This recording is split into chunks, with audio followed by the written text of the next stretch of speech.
От такого даже Эмомали Рахмон был в шоке. Досмотрите это видео до конца, и вы узнаете, как представитель Талибана назвал Таджикистан дружественной страной. Уважаемые зрители, если вы ждали знак свыше, чтобы изменить свою жизнь, то вот он. Многие из вас писали нам по поводу того, как можно повысить свой доход путем перехода на работу в интернете для мигрантов с полного нуля. Мы нашли, как помочь огромному количеству мигрантов, то есть нашли, как можем помочь вам найти себя и зарабатывать достойные деньги.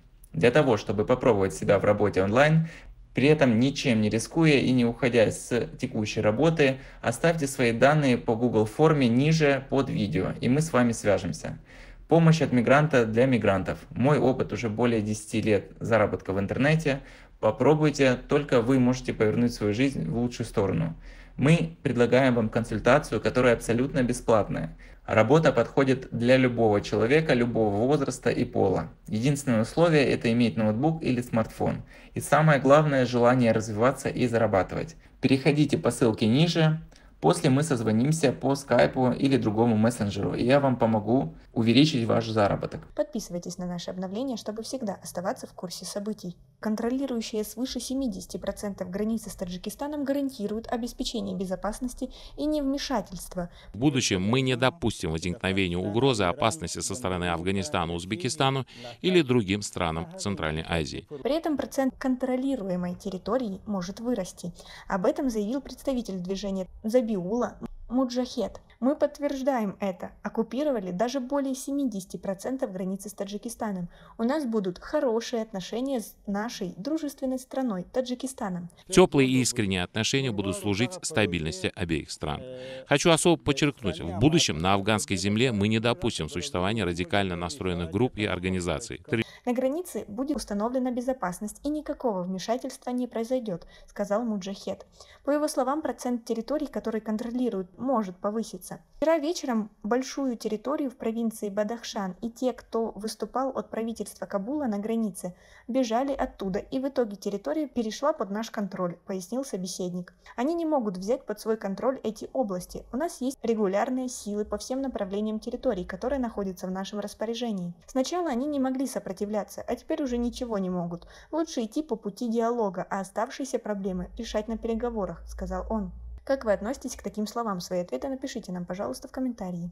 При этом он также отметил, что гарантирует безопасность иностранных депутатов в Мазари-Шарифе. Сейчас я не могу сказать, будет ли Мазари-Шариф передан талибам, но из соображений безопасности посольств, консульств и иностранных дипломатов я должен сказать, что они обеспечат их безопасность, и для них не будет проблем.